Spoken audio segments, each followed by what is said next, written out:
Jambo na karibu kwa mara nyingine tena mtazamaji wa The World News katika kipindi hiki cha ulimwengu wa siasa. Jina langu ni Adam Hussein. Ripoti yetu ya leo inatazama chanzo cha rais wa zamani wa Iran Mahmoud Ahmadinejad kuwa chini ya ulinzi mkali katika kitengo cha operation cha siri cha nchini Iran, kitengo cha kijasusi cha IRGC. Rais wa zamani wa Iran Mahmoud Ahmadinejad yuko chini ya ulinzi mkali katika idara ya ujasusi ya kikosi cha walinzi wa mapinduzi ya Kiislamu ya Iran baada ya mamlaka nchini Iran kugundua siri nzito juu ya kiongozi huyo, rais wa zamani wa taifa hilo la nchini Iran. Hata hivyo, kwa miaka mingi, kutokana na namna kiongozi huyo alivyofanya kazi katika Jamhuri ya Kiislamu ya Iran, kumekuwa na siri nyingi ambazo alikuwa akizishirikisha baadhi ya nchi ikiwemo Israel. Na hii inadaiwa kwamba ndio sababu ya nchi ya Israel kuwa na majasusi wengi waliojaa kutoka Mossad waliopo nchini Iran. Israel kwa miaka mingi inadaiwa kwamba ilifanya operesheni za siri iliyolenga kumwajiri Ahmadinejad kama rasilimali ya kijasusi, na baadaye hata ilipanga kumweka kama kiongozi wa Iran kufuatia kupinduliwa kwa utawala huo, kulingana na uchunguzi mpana uliofanywa na gazeti la New York Times. Kulingana na ripoti hiyo, moja ya hatua zisizokuwa za kawaida za operesheni hiyo ilifanyika mapema mwaka 2024 wakati afisa mkuu wa serikali ya Hungary alipomwomba Gagli Deli, mkuu wa chuo kikuu cha huduma za umma cha Ludovika huko Budapesti, kumwalika Ahmadinejad katika mkutano kuhusu mabadiliko ya hali ya hewa. Jambo lilianzia hapo. Deli alisema aliambiwa kuwa mkutano huo kwa hakika ungetumika kama pazia la kuficha mazungumzo ya siri kati ya Ahmadinejad na maafisa ujasusi wa Mossad kutoka nchini Israel. Licha ya wasiwasi kuhusu uwezekano wa kuharibika kwa sifa yake binafsi na ile ya chuo kikuu, alikubali kumwalika Ahmadinejad kwa sababu aliamini kuwa ikiwa una maadui wawili na maadui hao wanataka kufanya mazungumzo, basi ni vema kufanya kila uwezalo ili kuwezesha mazungumzo hayo. Maafisa wa zamani wa Marekani walisema kuwa mkuu wa zamani wa Mossad David Vania alisafiri binafsi hadi Budapesti ili kukutana na Ahmadinejad. Hata hivyo, hili lilimfanya Ahmadinejad kufanya mazungumzo mazito na kiongozi wa zamani wa ujasusi nchini Israel, Bwana Benia, ambapo kiongozi huyo alidaiwa kwamba ndipo alipoanza kushirikishwa zaidi na Israel. Israel ilifanya malipo kwa Ahmadinejad katika miaka iliyofuata kuanzia mwaka 2024, 2025 na hata mwaka 2026. Na ndio maana inaonekana wazi Israel ilipitisha kwa siri majasusi ndani ya Jamhuri ya Kiislamu ya Iran katika nyakati hizi. Hata hivyo, watu wengine ambao walifanywa malipo kwa siri ni pamoja na Ali Akbar Javankar, msemaji wa Ahmadinejad, na mawakala wa Israel walikutana naye mara kadhaa zaidi kabla ya kuanza kwa operesheni ya Roaring Lion.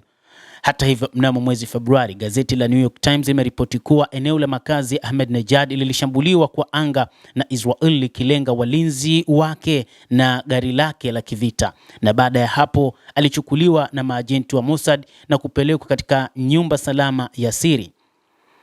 Hatimaye aliondoka katika nyumba hiyo salama kwa sababu zisizojulikana na hakuonekana tena hadi alipojitokeza katika mazishi ya kiongozi mkuu wa zamani Ayatollah Al-Khamenei.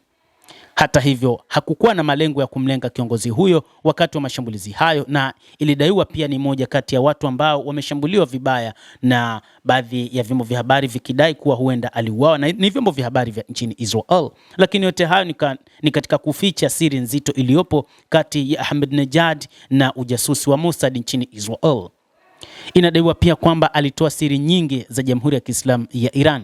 Kulingana na maafisa wa ngazi ya juu wa Iran, amewekwa chini ya ulinzi na kitengo cha ujasusi cha jeshi la walinzi wa mapinduzi ya Kiislamu ya Iran na sasa yupo chini ya mamlaka ya IRGC.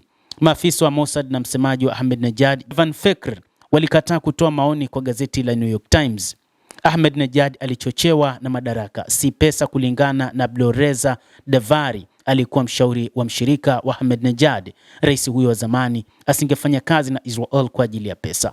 Ana pesa na ana mtandao mpana wa kiuchumi. Angefanya hivyo kwa ajili ya madaraka. Anataka kuwa katika usukani wa madaraka. Inadaiwa pia kwamba kiongozi huyo wa zamani, rais wa Jamhuri ya Kiislamu ya Iran Ahmadinejad, moja kati ya mipango yake ilikuwa ni kuwa kiongozi mkuu wa Jamhuri ya Kiislamu ya Iran, huo ndio ulikuwa mpango wake, lakini kutokana na namna ambavyo ujasusi nchini Iran ulimchunguza vya kutosha, hakupata fursa ya kuwa miongoni mwa wale ambao walitakiwa wawe viongozi wakuu, na hatimaye Mujtaba Khamenei aliteuliwa kuwa kiongozi mkuu wa Jamhuri ya Kiislamu ya Iran, na ujasusi nchini Iran ulimchunguza sana kiongozi huyu na hatimaye kumtia kizuizini. Mshirika mwingine alisema kuwa Ahmadinejad alikuwa amezungumzia azma yake ya kuwa kiongozi mpya wa Iran kwa msaada wa mataifa ya nje, na aliamini kwamba huenda uongozi wa Jamhuri ya Kiislamu ya Iran ungeondolewa madarakani na ungepinduliwa kwa kutumia jeshi la Marekani na Israel, na hivyo nafasi hiyo ingekuwa ni yake. Ikumbukwe kwamba nafasi ya kiongozi mkuu wa Jamhuri ya Kiislamu ya Iran ni nafasi ya kudumu hadi pale umauti utakapompata kiongozi huyo.